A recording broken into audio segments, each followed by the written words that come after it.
Welcome to YOUCANIC. Today here in YOUCANIC we have a 2020 Honda Civic, and we are going to go over how you would disconnect your negative battery cable in case you are doing electrical work on the vehicle. It's always a good practice to disconnect your negative battery cable so you don't cause any arcs in the system, and also you don't shock yourself. So we have our battery right here. It's on the left hand side of the engine bay close to the firewall.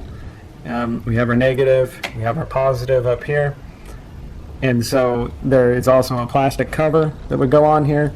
If you have it, you just snap the cover off, and then we gain access to the battery and to the negative post.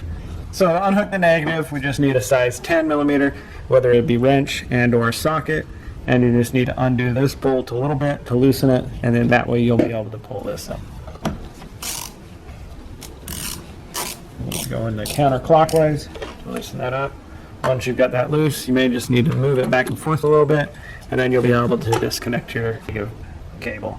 Go ahead and do the electrical work that you need to, and then go ahead and reinstall it, and by putting it on and then tightening it up.